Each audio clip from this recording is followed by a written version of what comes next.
We'll just add it in post. Great. Hi-ho, Screen Ranters. Welcome back. Everyone loves Brooklyn Nine-Nine. The comedy quirkiness of the 9-9 team makes everything better. Hot damn! We've scoured the internet to locate a load of deleted scenes and bloopers. All of the best ones, of course. You can expect Peralta, Holt, Diaz, and everyone else to pop up today. Variety. Some of the deleted scenes may just fill in some plot holes, while on the bloopers or gag reel side, we have the actors messing up or just being hilariously odd. Who else could possibly start off our list than the actor behind Jake Peralta, Andy Samberg? Well, maybe Cheddar. He's the best. But the dogs that played Cheddar didn't make any bloopers. They nailed the role every time. Any woozles. In this scene, Peralta is chatting to Captain Raymond Holt about not wanting to give up a case. Just as he finishes his line, Peralta sticks his tongue out and dances in a goofy fashion. Samberg shows off his musical talents from being with a Lonely Island. As Peralta bounces about, Holt uses his finger and conducts Jake. Even in a blooper, Holt is still leading his team and hanging on every finger movement. What a guy.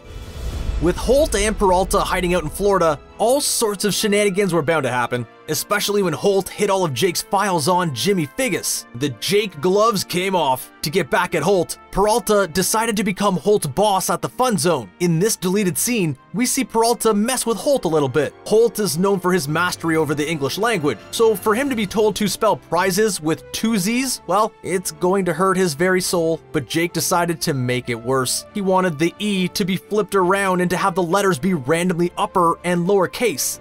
What next, an actual slap in the face? As we may have mentioned, Holt is pretty obsessed with language. He uses words that haven't been around since Buster Keaton was getting to grips with moving pictures. Thanks to the fantastic acting, we assume that the actor, Andre Brugher, would be similar in that regard. Nope. During one of the flashback scenes to Holt's detective heyday, Brugher gets a tad tongue-tied. Instead of doing the line, he breaks out into something that sounds like scatting. Skydive, skydive. It's refreshing to see that not even Holt is immune to slipping on words.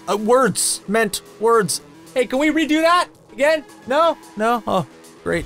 With all the luscious story in Florida, more parts had to be cut. This time, it involves Greg, and his much-loved power walking team. Estelle asks if Holt wants to come to her Christmas event. She even suggests that he brings Larry with him, aka Charles's BFF, Jake Peralta. However, Holt mentions that he and Larry might not be friends anymore as they haven't spoken in a while. That's when a bombshell is dropped. Peralta hasn't seen the Power Walkers either due to Estelle. Apparently, Estelle made a pass at him, something which Estelle has no regrets over. I have no regrets.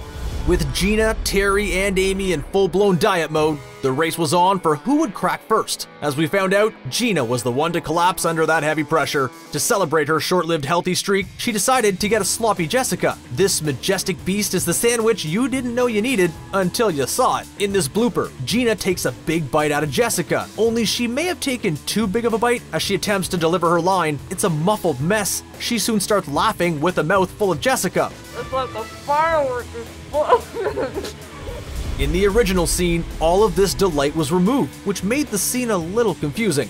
Boyle seemed to go a bit over the top when celebrating kicking down the door to the suspect. However, these deleted scenes explain everything. We get to see Boyle attempting to do the cool door kick over and over, only to fail at it over and over, often hurting himself too. So when Boyle finally gets it right in the present day, it feels more rewarding, as though we were on a brief journey of failure. However, that throwaway line had no backstory. Including it would have been awesome, but have to save time somewhere. However, it's pretty funny to see Charles fail at the door kicking repeatedly. Sometimes actors have to keep themselves entertained. Filming stuff can take a long time. So in this treat of a gag reel, we see the 9-9's audition for Star Wars. Boyle is swinging a roll of cling film in slow motion as Peralta, Amy, and Rosa react in over-the-top slow motion too. At the back, we can see Hitchcock. He looks like he's a million miles away from what's happening in front of him. What could Hitchcock possibly be thinking about? Is he pondering about the next time that he can rub against the glass with Jenny? Throughout the episode The Overmining, Boyle nags Rosa to get her feet milked. Yep. It turns out she likes getting her feet massaged. In this deleted scene, we see Rosa and Charles hiding away in the interrogation room. They're rubbing each other's feet as they grossly groan in delight, only they aren't alone.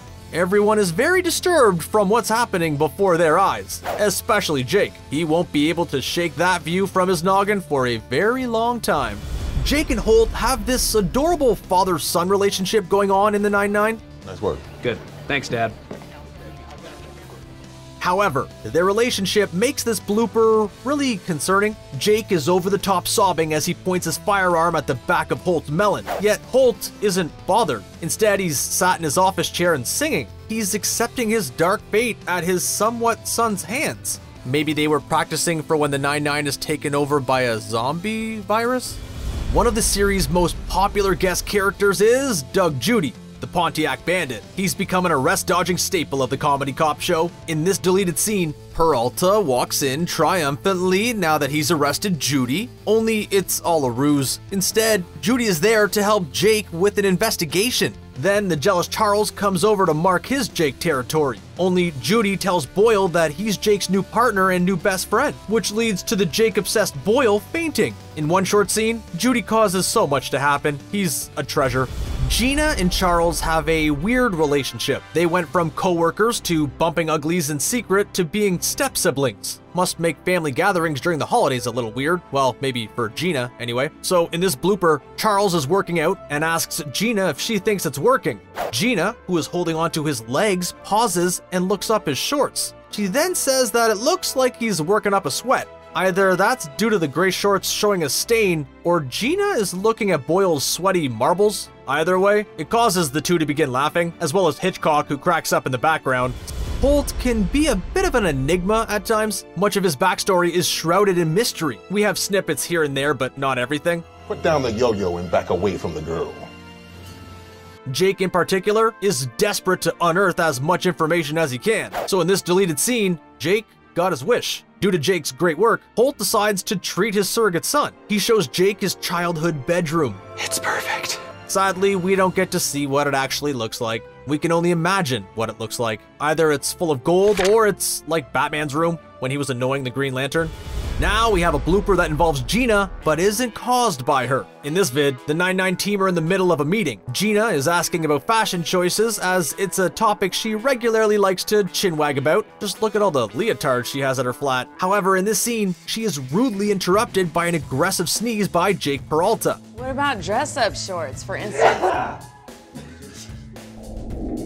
Now, before we go any further, we need to do some pleading. Please subscribe to Screen Rant. Then, if you click the tiny bell, you can be notified when a new video gets released. It's handy. If you're on mobile, make sure you have notifications active in your settings.